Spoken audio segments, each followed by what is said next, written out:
പ്രിയൻ്റെ ഏറ്റവും വലിയ സക്സസിൻ്റെ ഒരു എന്താ പറയുക പ്രതിഫലനം എന്നുള്ളത് പ്രിയൻ്റെ ഈ പ്രട്ടൻഷൻസ് ഇല്ലാത്ത നിലപാടാണ്. അതായത് ഞാൻ ആൾക്കാരെ രസിപ്പിക്കാൻ വേണ്ടി സിനിമ എടുക്കുന്നു.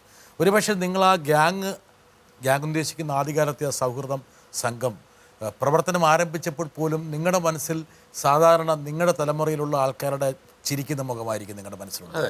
വേറൊരു മുഖം ഉണ്ടായിരുന്നില്ല. വലിയൊരു ഗാംഭീര്യമായിട്ടുള്ളൊരു പടമെടുക്കണമെന്നോ അങ്ങനെ ഒന്നുമില്ല, ഉണ്ടായിരുന്നില്ല. തീർച്ചയായിട്ടും ഇല്ല. അല്ലറ കുസൃതി കൊണ്ട് ആ ഒരു ഗ്യാങ്ങിലുണ്ടായിരുന്ന ഒരാളെ കൊണ്ടുവരേണ്ട സമയമായിരിക്കും. നോക്കട്ടെ. പ്രിയദർശൻ മോഹൻലാൽ ടീമാണ് മലയാള സിനിമയുടെ ഏറ്റവും നല്ല കോമ്പിനേഷൻ. ആ ലാലിനെ പ്രിയനെ പരിചയപ്പെടുത്തി കൊടുക്കുന്നതും പ്രിയൻ എങ്ങനെ പരിചയപ്പെടുന്നു എന്നുള്ളതെ പറ്റി പ്രിയൻ ഓർക്കുന്നുണ്ടോ എന്നറിയില്ല. എൻ്റെ രസകരമായ സംഭവം വെച്ചാൽ ഞങ്ങൾ കൊണ്ട് കോളേജ് പഠിക്കുമ്പോൾ ഞാനും പ്രിയനും സ്ഥിരമായിട്ട് പൂജപ്പുരയിൽ നിന്നാണ് കോളേജ് പോയിക്കൊണ്ടിരിക്കുന്നത്. ആ സമയത്ത് ലാല് പൂജപ്പുരയിൽ നിന്ന് വരേണ്ട ലാല് ചില ദിവസങ്ങളിൽ പാളയം ബസ് സ്റ്റാൻഡിൽ പോയി നിൽക്കും. അപ്പോൾ എനിക്ക് നീ ഓർക്കുന്നത് നമ്മുടെ ഒരു കക്ഷിയെ, നിൻ്റെ കക്ഷിയെ, എൻ്റെ അല്ല, നിൻ്റെ കക്ഷിയെ ഇങ്ങനെ ലാല് വളയ്ക്കാനായിട്ട് അവിടെ പോയി ഇന്ന് കറങ്ങി ഓർക്കുന്നുണ്ടോ എന്ന് ചോദിച്ചു. അന്ന് നീ എൻ്റെ അടുത്ത് വന്നിട്ട് ഇങ്ങനെ അടുത്ത് പാടത്ത് നിന്ന് നമ്മുടെ കക്ഷിയെ വളയ്ക്കുന്നുണ്ട്, നീ ഇവിടെ വന്നാൽ അവൻക്ക് 2 ഇടി കൊടുക്കണമെന്ന് പറഞ്ഞിട്ട് എന്നെ വിളിച്ചുകൊണ്ട് പോകുന്ന, എന്നെയും നമ്മുടെ ശ്രീകാന്തിനെ വിളിച്ചുകൊണ്ട് ലാലിനെ തല്ലാനായിട്ടാണ് കൊണ്ടുവന്നത്. അവിടെ വെച്ചാണ് ഞാൻ ലാലിനെ നിനക്ക് ഇൻട്രൊഡ്യൂസ് ചെയ്യുന്നത്. അതേ ഇത് നമ്മുടെ ലാലാണ്, എൻ്റെ കൂടെ കോളേജ് എൻ്റെ ക്ലാസ്മേറ്റ് ആണെന്ന് പറയുന്നത്. പഴയ കാര്യമൊക്കെ അശോകരല്ലോ. ഏകദേശം സത്യമായ ഒരു കാര്യമാണ് പറഞ്ഞത്. ഞങ്ങൾ തമ്മിൽ ആദ്യം പിണങ്ങിയാണ് പിന്നെ സുഹൃത്തുക്കളാവുന്നത്. യൂണിവേഴ്സിറ്റി കോളേജിൻ്റെ പെൺകുട്ടിയുടെ പേരിലാണ് പിണങ്ങിയത്. അതെ അല്ലേ? അതെ. പ്രിയൻ പ്രേമിക്കുന്ന പെൺകുട്ടിയെ മോഹൻലാൽ വളയ്ക്കാൻ ശ്രമിക്കുന്നു. പ്രേമമൊന്നുമില്ല. ആ സമയത്ത് നമ്മളിങ്ങനെ പെൺകുട്ടികളെ കാണുമ്പോൾ ഇന്നത്തെ ഉള്ള സ്വാതന്ത്ര്യം ഒന്നുമില്ല. അന്ന് ഒരു പെൺകുട്ടി എടുത്ത് സംസാരിക്കുക, അല്ലെങ്കിൽ കുറച്ച് 5 മിനിറ്റ് ഒരു കാര്യം പറയുക കഴിഞ്ഞാൽ പിറ്റേ ദിവസം കഥ മാറും. അങ്ങനെ ഒരു കാലമായിരുന്നു.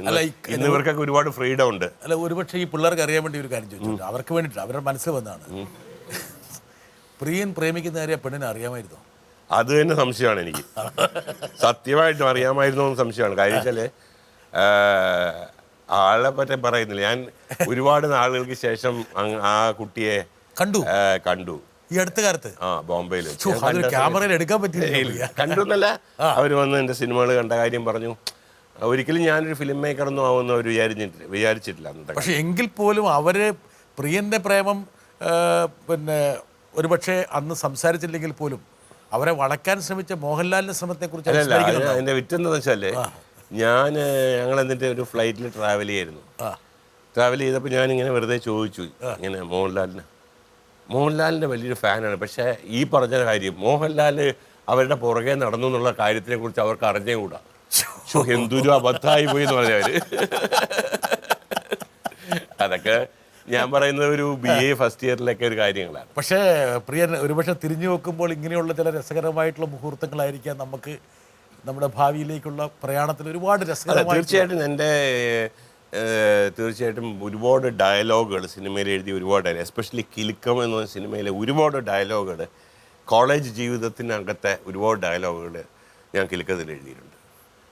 വളരെ വളരെ ഈസി. അതായത് അതേ ആറ്റിറ്റ്യൂഡ് ഉണ്ടല്ലോ, രണ്ടും കൽപ്പിച്ചൊന്ന് വരുന്നിടത്ത് വെച്ച് ജീവിതം കാണാമെന്നുള്ള പോക്ക് നടക്കുമ്പോൾ ഉണ്ടാകും. ഈ ലാലുവായിട്ട് നിങ്ങളൊരു തുറന്ന സംഘർഷത്തിലേക്ക് എത്തിയിരുന്നല്ലോ അല്ലേ? ഇല്ല, അത് ഈ അശോക് പറഞ്ഞ പോലെ അശോക് അതിനിടയ്ക്ക് നിന്ന് വിളക്കി ചേർത്തു. അതൊക്കെ ചെറിയ ഇൻസിഡന്റ് ആയിരുന്നു. അതായത് എനിക്കിപ്പോഴും ഓർമ്മയുണ്ട്, ഈ കാലത്ത് എല്ലാ അടികളും ചെറിയ പറഞ്ഞിട്ടുണ്ട് എല്ലാം പെണ്ണിന്റെ പേരിലായിരിക്കും. അല്ല, മാത്രമല്ല എനിക്കിപ്പോഴും ഓർമ്മയുണ്ട്, ഈ ചെങ്കള്ളൂർ ഉത്സവം നടക്കുന്ന സമയത്ത് രാത്രിയിൽ ലാലിനെ ഒറ്റയ്ക്ക് കിട്ടാൻ വേണ്ടിയിട്ട് ഞാനും ശ്രീകാന്തും കൂടെ കറങ്ങി നടന്നതും. എന്നുവെച്ചാൽ ഇവന് നല്ല ആരോഗ്യമാണ് ഈ ലാലിന്. അതെ, ഗുസ്തിക്കാരനാണെന്നുള്ള കാര്യമൊക്കെ ഞങ്ങൾ അറിഞ്ഞു. അപ്പം കറക്റ്റ് തക്കത്തിന് കിട്ടിയില്ലെങ്കിൽ കുഴപ്പം, അടി ഇങ്ങോട്ട് കിട്ടും. പക്ഷെ അന്നത്തെ കാലത്തെ ഞാൻ പറയുന്നത് ഇതൊക്കെ ഒരു ബാലിശമായി ഇന്ന് നോക്കുമ്പോൾ അതൊക്കെ ഇവർക്കൊക്കെ കൂടുതൽ ഐഡന്റിഫൈ ചെയ്യാൻ പറ്റുന്നു. ഇവർക്കൊക്കെ പ്രണയിക്കണമെങ്കിൽ ഒറ്റ SMS പോരെ? അതെ, വഴിയിൽ നിന്ന് സംസാരിച്ചു എന്ന് ആരെങ്കിലും അച്ഛനോട് പറഞ്ഞു, അച്ഛൻ ചോദിക്കും എന്താ ആരാണ് ആ കുട്ടി. അത്ര ദുർഘടം പിടിച്ച സമയമാണെങ്കിൽ പോലും ഇങ്ങനെ പ്രണയിച്ചു എങ്കിൽ അന്ന് SMS മറ്റേ മൊബൈൽ ഫോണും പ്രിയന്റെ കയ്യിൽ ഉണ്ടായിരുന്നെങ്കിൽ എവിടെ എത്തിയേനെ? അല്ല, അങ്ങനെയല്ല എൻ്റെ കാര്യം. അതായത് ആ പ്രായത്തിൽ പ്രണയിക്കാത്ത ആണുങ്ങളും ഇല്ല, പ്രണയിക്കാത്ത പെണ്ണുങ്ങളും ഇല്ല. അതിൻ്റെ ഒരു സ്റ്റേജ് എത്രത്തോളം മുമ്പോട്ട് പോകുന്നു, എവിടെ പോയി നിൽക്കുന്നു, ചിലർ അത് മനസ്സിൻ്റെ ഉള്ളിൽ വയ്ക്കും, ചിലർ പുറത്തു കൊണ്ടുവരും, ചിലർ അത് ഒളിച്ചോട്ടമാക്കി മാറ്റും, ചിലർ കല്യാണമാക്കി മാറ്റും. പക്ഷേ തീർച്ചയായിട്ടും ഇറ്റ് വിൽ ഹാപ്പൻ ബിറ്റ്വീൻ പ്രിയൻ പരമാവധി ചെയ്ത് അശോക് പറഞ്ഞ പോലെ അവൻ ചെയ്തത് ഇത്രയേ ഉള്ളൂ. ഇവള് സഞ്ചരിക്കുന്ന ബസ്സിൽ കയറി അവളുടെ പുറകിൽ ഇങ്ങനെ നിൽക്കും കുറേ നേരം, അവളെ നോക്കും, ഒന്ന് ചിരിക്കും. അവളൊരു അല്ല മറ്റല്ല, അപ്പുറത്തിൽ നടന്നോ? ഞാൻ നേരത്തെ ഒരു ബസ് സീറ്റ് കിട്ടിയാൽ സീറ്റിൽ ബ്ലോക്ക് ചെയ്തിട്ട് അവർ വരുമ്പോഴേക്കും മാറിക്കൊടുക്കും. ഓ, അങ്ങനെയൊക്കെയുള്ള ത്യാഗങ്ങൾ ചെയ്തിട്ടുണ്ട്. അതൊക്കെ ആയിരുന്നു. അപ്പോൾ ഈ പെൺകുട്ടികൾക്ക് വേണ്ടി സീറ്റ് മാറി കൊടുക്കുന്ന സ്വഭാവം അന്ന് തുടങ്ങിയതാണല്ലേ? അതെ, ഇപ്പൊ അങ്ങനെ സീറ്റൊന്നും മാറിയായിട്ട് എനിക്ക് ഓർമ്മയില്ല. ഓർമ്മയില്ലേ? ഇല്ല, ഞാൻ അതിലേക്കൊന്നും വരുന്നില്ല.